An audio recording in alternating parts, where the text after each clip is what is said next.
Hi, this is Peter Woolfolk speaking. Now, first of all, thank you so very much for listening to the podcast. Now, I am very excited to let you know that the podcast is now available on Amazon Alexa. You know the drill. Simply say, Alexa, play Public Relations Review Podcast, and she'll take it from there. And again, thank you for listening. And if you enjoy the program, please become a subscriber. Now, on to the podcast. Welcome. This is the Public Relations Review Podcast, a program to discuss the many facets of public relations with seasoned professionals, educators, authors, and others. Now, here is your host, Peter Woolfolk. Welcome to the Public Relations Review Podcast and to our listeners all across America and around the world. This podcast is now ranked by Apple as being among the top 1% of podcasts worldwide. So thank you to all of our guests and listeners for making this happen. Now, question. Artificial intelligence has now become an integral component of public relations. There's text-to-speech, ChatGPT, Gemini, avatars, and video. They're just a few. Are there rules and regulations we should be aware of when using this technology? Well, my guests today say under some circumstances that answer is yes. First, there's Michelle Egan, APR and fellow APR, and she joins us from Anchorage, Alaska. And there's Dr. Cayce Myers, AP and JD, and he joins us from Virginia Tech in Blacksburg, Virginia. Welcome to the podcast. Thank you. So excited to be here. Okay. Yes, thank you, Peter. Well, let me just say this now that I certainly use artificial intelligence in certain products here in my podcast. As it produces my transcripts for me. It writes blogs. It even gives me 5 titles that I can use on the podcast, and I can choose to use them or change them or whatever. And I've also used some text-to-speech on several episodes. And I do. I use the AI avatar videos to promote each individual episode. So basically, what are the concerns that PRSA has with AI in public relations? Well, I'm glad you had us on to talk about this issue, Peter. Cayce and I are both members of the board of PRSA, and last year I was chair, and Cayce was the liaison to our board of ethics and professional standards. And that group, SEPs, we call it, worked on some guidance for professionals who are using AI. We're excited about it. We love the creativity of it. And we want to make sure that people are paying attention to the ethical guidance that comes from our code of ethics. And that really touches on things like disclosure about the use of AI, doing your own research, making sure that you avoid any conflicts of interest, and that you're verifying what you're using. So all those things come into a guidance document that Cayce worked on and we released last year that's available to everyone, member or not. So when you're using AI, experimenting with it, employing it in your business, you have some guidance about what to look out for and how to use it in the most effective way. One of the things that I noticed last year when I was speaking as chair of PRSA is early in the year, we would ask, how many of you are using ChatGPT or a similar tool? And you just get like some real reluctant, 2-3 real reluctant hands go up in the audience. And then by the end of the year, you get, quite a few. And people would say to me, it kind of feels like cheating, right? That's what they would say about using a tool like ChatGPT or any of the others that we talk about. And giving people a framework helps them to use the tools and then not feel so much like maybe it's inappropriate. The other thing that I think is really important that people could use as a resource is a recent publication that PRSA did on mis and disinformation. And that is such a huge issue in our society. And in fact, the 2024 World Economic Global Risks Report puts mis and disinformation at the very top of global risks, above climate change, polarization, all the other things that you typically think of. And that's because when it's fueled by AI, the propensity for mis and disinformation to proliferate at scale is really great. So we've got a couple things out there from PRSA I think that are interesting to members and non-members, and also help kind of provide some guidance. But I'm going to let Cayce talk a little bit more about this because he's got some real deep expertise in this area. Let me just say this, because in terms of disclosure, I guess maybe we might need some help there. Is that, what sort of disclosure are we talking about? So, for instance, I use ChatGPT. For instance, I might say, write down something like, give me a brief outline for identifying A, B, C, and D, and whatever those elements are, and it will provide me that. I will then take a look at it, and then I'll make any adjustments or adjustments and modifications that I need that help me be more precise about what it is I want to say. So sometimes I use it as a guideline rather than me trying to think of everything, and sometimes it gives me some ideas I hadn't thought about. So I guess we might need some help on what disclosure is. I mean, disinformation, I certainly understand that, but so that's one thing I would have some questions about. How does one look at the use of it in that fashion? It's a great question, because it is going to be a decision that has to be made by the PR practitioner of what they're going to disclose, right? There's not a law that's going to mandate a certain level of disclosure. Now, that may come, and that may be something that you may see that in a kind of work product, particularly around visuals, where there is maybe watermarking that comes on visual AI content. Right. There are some disclosures that are mandated in the use of AI for communications for political advertising. We've seen that kind of the concern out of disinformation in the 2024, campaign, right, presidential year. Globally, there's a concern around that. Right. So the disclosure there is mandated, but in the day-to-day operations of public relations, that is going to be an individualized decision. Now, there are people that will say you should disclose because that's transparent. There's transparency and disclosure, and the insidious nature of disinformation is that people can't tell what's real and what's fake, and you have to be honest with your audiences. But there are others who will say AI is a tool. I use it as a tool. I don't use it as a substitute for my own work product. I use it as a tool to enhance my work product to help me complete tasks. So just like what you were mentioning, menial tasks like creating a check sheet, brainstorming, etc. Would you necessarily disclose that that's been part of your process? And I think that's a very individualized decision that has to be made by practitioners.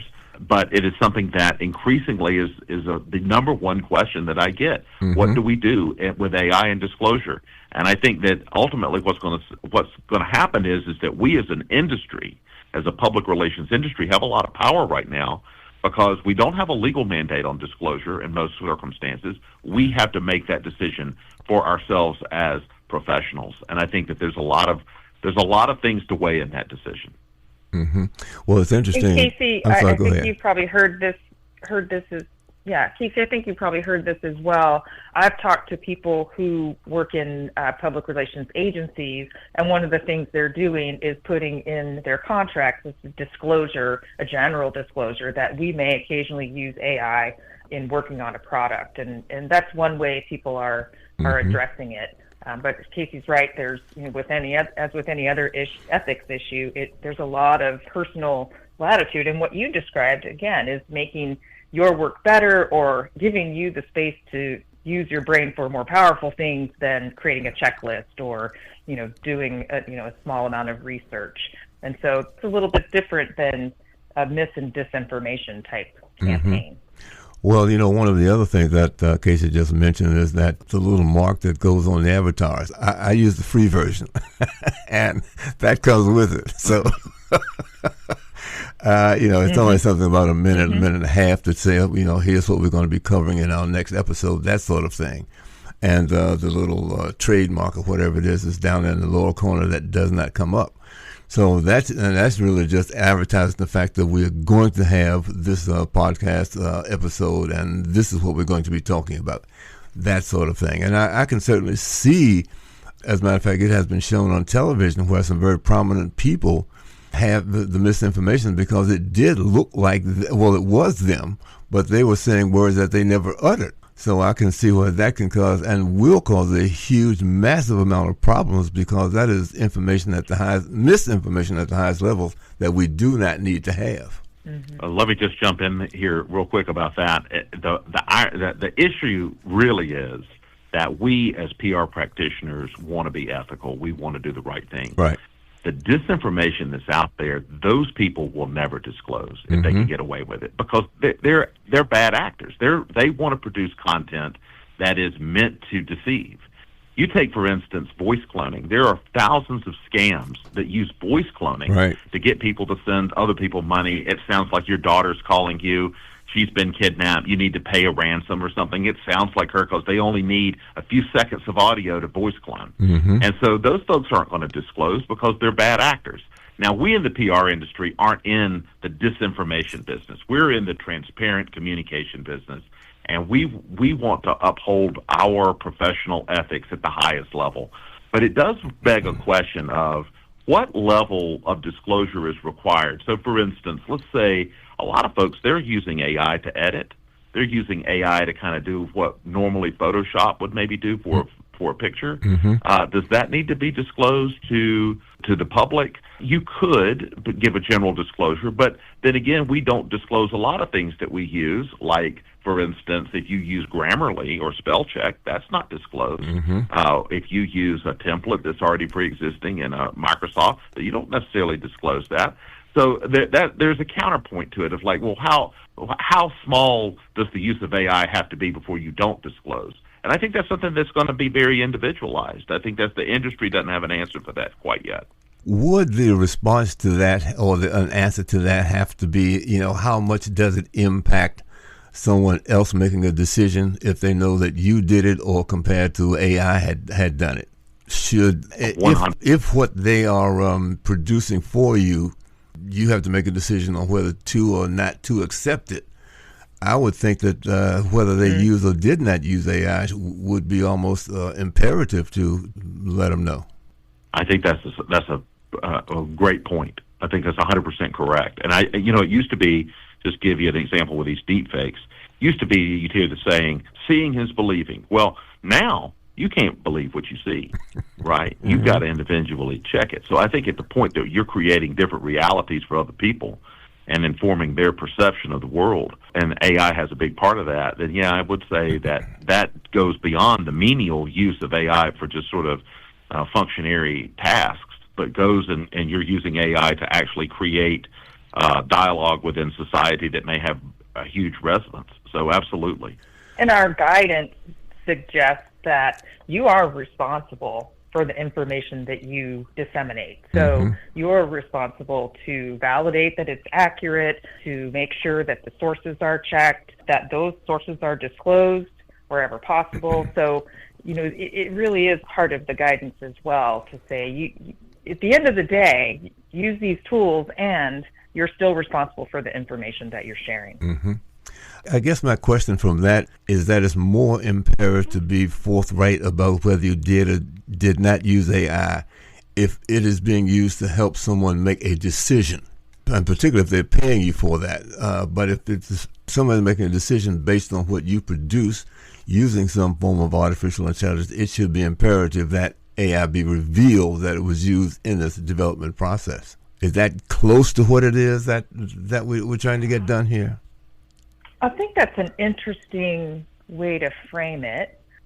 So you are getting at the point of what is the tool being used for? What is the information being used for? So I think that would be a good guideline, Casey. I think that is what I think what you're getting at there is whether or not the tool is used in a way that is going to have massive impact on the person receiving the content. And if you're going to receive content and the tool is used in a way that's going to have impact and shape their opinion, then you should disclose that. Okay. I would go a step further and say that also when you are using AI to process information, you have to be very careful that you're not overly reliant on that AI, because AI is a tool, right? Like, just like spell check is a tool, just like the internet is a tool. Like, and they have a lot of things that they get right.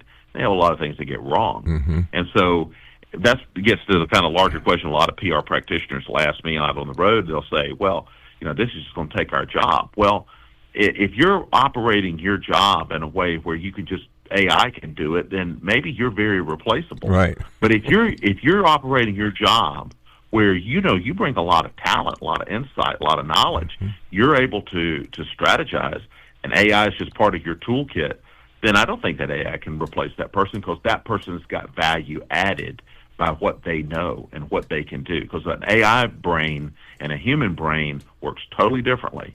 And so we bring value as an industry when we bring ourselves into that conversation and ourselves into our work product to ensure that it's going to be something that really is honest, transparent, forthright, and also effective. You know what? I was just at a financial services. Go ahead. I was just at a financial services conference. Yeah, this conference I was just at, one of the speakers was, of course, speaking about AI. She was a former Google decision architect. And she used this great metaphor. Imagine you have a 1,000-page book, and you've read the book, and so you understand the storyline, all the research that's in it, all the context of what's been written, and then you are provided with a one-page summary. So the AI is creating a one-page summary. That one-page summary cannot capture all of the context, all of the background, all of the information that's in there. Can it be helpful? Absolutely. But the PR practitioner or whoever the responsible user of AI is has consumed the book, right? And can convey the context and all of the information that goes into the one-page summary. So I think that's a powerful way to think about our role. The other thing I think about as I listen to that is that, we have experience in a lot of different things. And sometimes as we're putting together a project or trying to resolve some issues, our experience kicks in to say, hey, based on my experience, I think we should do A, B, C, and D. Well, a lot of times I would perhaps maybe AI does not have the same experience, and they can't make that sort of contribution based on what information has been put into it to respond with.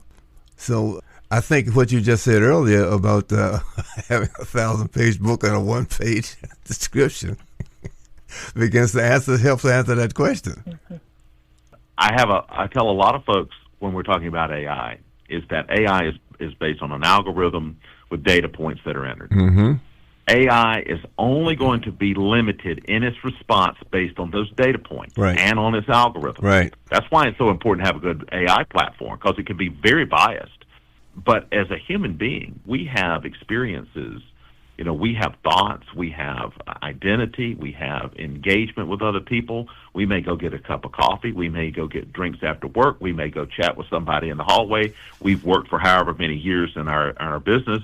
And that provides our foundation for our decision-making. Mm-hmm. We also have a gut check. AI doesn't have that. It only has the algorithm and the data in which it's going to crawl. So, our intuition, that is how a lot of decisions are made. And subsequently, studies show that that intuition and experience and being able to make decisions like that very fast is typically the way to make a right decision. Right. So you can't discount the human being. That's always gets me with folks saying, oh, AI take over. You can't discount the human, because the human being brings so much more to the table. Mm-hmm. Well, that's the very point that I was trying to make, based on, as I call it, experience, what has worked and what might not work based on, because I've actually been through it. So I know the answer to that particular question. Yeah, I was just going to ask Casey to share what some of the top issues are that he hears about, because he's out speaking and in a university and very much engaged, with lots of folks who have questions about AI. I know there are other issues besides the disclosure. One of them, I'll say from my perspective in my professional practice, is safeguarding confidences. So I work for an oil and gas company. I cannot put my company's information into a tool and ask it to summarize something for me or create new information, unless I am absolutely sure that that information is not going to be shared beyond the company. And I don't have anything that provides me that assurance now. And so it's, I'm not able to use AI. If you think about ChatGPT or one of the other tools that Microsoft offers, like Copilot, I have to have the assurance that the information I'm sharing is not going to create a threat for the company in terms of like a cybersecurity threat or an operational threat. So I know that's one big issue that I face that is addressed in our PRSA guidance, just to make sure that you have a responsibility, whether it's your employer or your client, to protect their information. And so, you have to beware of where you're putting the information and what's being done with it. So I tell people this. You think about AI privacy like a door. The door can be shut and it can be in various stages of open, right? And it can be fully open. And so you have to understand the platform, particularly in generative AI, when you're inputting data, if that data is going to be absorbed into the platform itself. So, for instance, let's say that I was going to create some sort of payroll structure using AI, and I put everybody's social security number on my AI query and had them organize it. That could absorb those numbers, absorb that identifying information. That's one of the reasons why a lot of hospitals and a lot of medical PR people are more reluctant, I think, to use AI because of HIPAA concerns.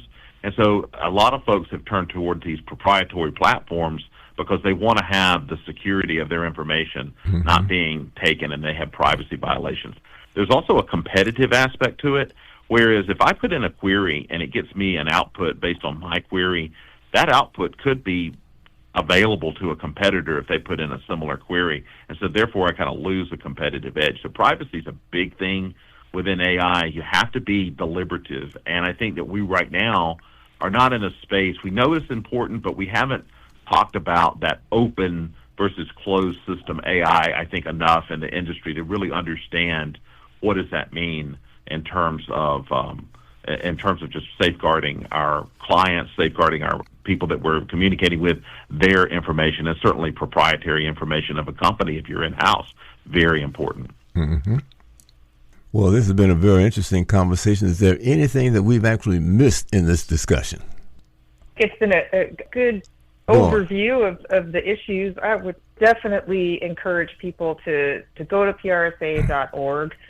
We have some very thought-provoking information there about AI. There's a flash page with lots of content and access to webinars and whatnot, and to this guidance, and much of it is available to anyone. So happy to be a resource on this, have the organization be a resource on AI and on mis and disinformation.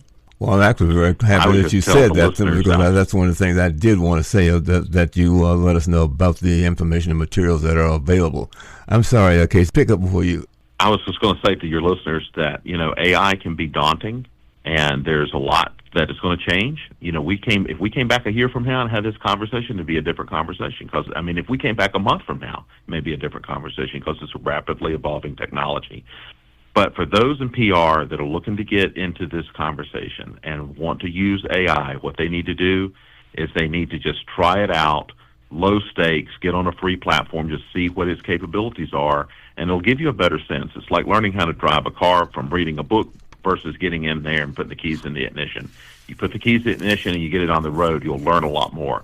So I think there's a lot of positives for AI. There's a lot of positives for PR industry with it, and I think that we ultimately can do a lot more meaningful and better work with it. And so I welcome it as a opportunity for us.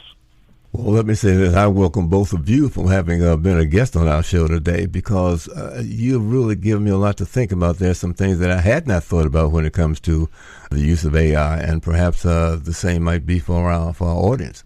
So I want to say thank you to both of you, Michelle Egan up there in Anchorage, Alaska, and Cayce Myers, Blacksburg, Virginia, for being guests on our show today. Any closing remarks that maybe you forgot and you'd like to make now? Oh, I just want to say thank you, Peter. This has been fantastic, and I'm really glad to be able to engage with your listeners in this way. Yes, thank you, Peter. Happy to talk and really enjoyed our conversation. Well, let me say thank you, because I think that you have brought some information that perhaps a lot of our listeners might not have been aware of. It has enlightened them quite a bit. I certainly learned a bit myself. So I want to say, as I said once before, thank you so much to Michelle Cayce for being our guest today. And to my listeners, certainly if you've enjoyed the show, we'd like to get a review from you. And of course, let me say that we have a brand new spiffy newsletter. You can get directly to it at www.publicrelationsreviewpodcast.com. And also always let your friends know that you were listening, and please join us for the next edition of the Public Relations Review Podcast.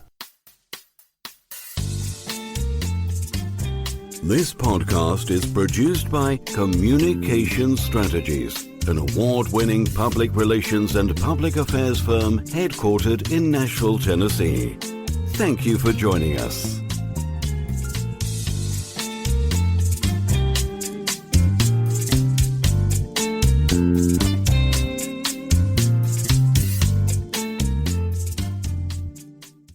Hello, this is Peter Woolfolk. First, let me say thank you so much for being a listener.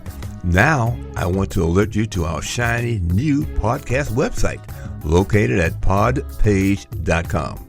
However, you can go directly to the podcast site located at publicrelationsreviewpodcast.com. There, you can contact me through email. You can leave a voice message. You can leave a review. You can read an episode blog and frequently learn about the podcast guests. You might also want to suggest podcast topic ideas or even suggest a guest.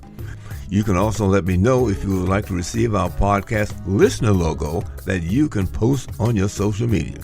So I look forward to hearing from you about our new podcast website. Thank you so much for listening to the Public Relations Review Podcast, and have a great day.